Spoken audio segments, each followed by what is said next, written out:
Shout out to G-Man Boxing. Where's the piss bottle? It's over there.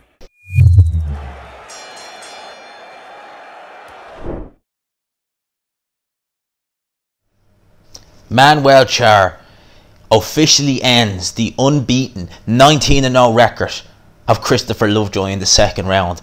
We've seen what Christopher Lovejoy looks like in the ring. Terrible. This was a funny little fight though. It was you know what I ever said, it's so bad it was good. This was a complete joke of a fight. I mean, I seen both guys in the ring and I was like, holy, this actually happened.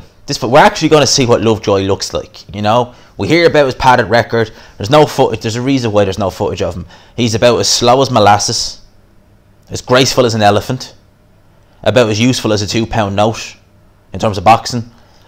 When these both, I laughed in the first round because both guys barely threw a punch in the first round, right?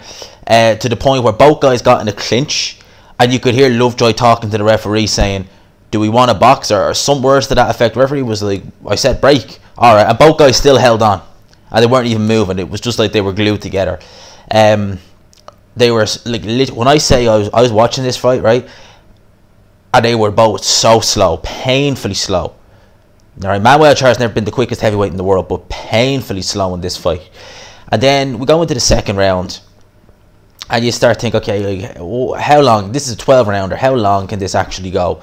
Lovejoy landed a kind of grazing right hand on Manuel Charr, and I got talking, maybe we're going to see some stubborn resistance. Charr landed a couple of jabs, opened up a few shots on Lovejoy. I would imagine this is probably the only time Lovejoy's ever really been hit. He went down, sat out the count, and that's all she wrote. The anticipation has come and gone.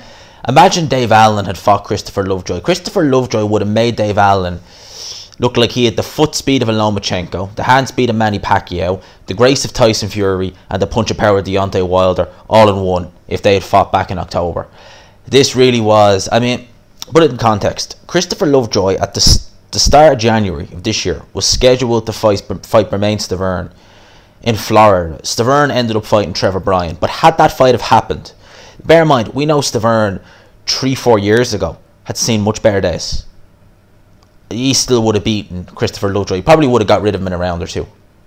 Because Lovejoy, I doubt the validity of a lot of them fights, judging by the weights and judging by the pictures of some of the guys, the debutants, because, you know, go look up Michael Smith on his box rec, you'll know what I'm talking about. And you wonder how bad is this guy. Pretty damn bad. Pretty damn bad. It was funny to watch. A lot of the fights on that card were a joke. I mean, I watched Victor Vickhurst knock out a guy, and bear in mind, I've watched this fight coming off the back of watching Gamaliel 5 versus Jason Cunningham. I didn't do a post-fight review on it because this fight was literally, they're playing the national anthems. That was a hell of a fight. This was a joke of a fight. Lovejoy has probably got paid for the first time in his career. Yikes. You know, that was funny, but in a bad way. You know, Lovejoy has, the fact that this guy got into the top 15 of WBA says it all. There are garbage heavyweights I'd pick to beat over Lovejoy. I mean, put it like this, Officer KO'd Kennedy. I pick him to beat Christopher Lovejoy. And, you know, in terms of achievements, what he's done in boxing, I mean, when I was 10, I got 12 out of 12 on a spelling test. I was the only lad to spell Mississippi with 2 S's. That's about the same level of achievement that he's done. I'd still pick him over Christopher Lovejoy. That's how poor he is. Jesus. Holy mother.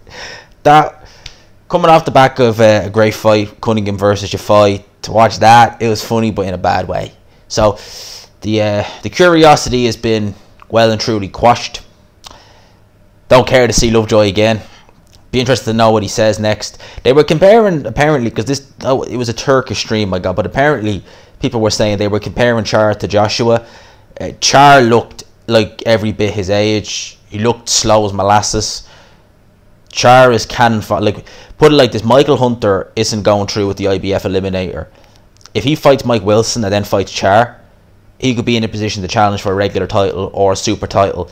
You know, I don't, Jesus, if they pay him as well as they do and he gets him a world title shot or a tricket world title shot, I don't blame him.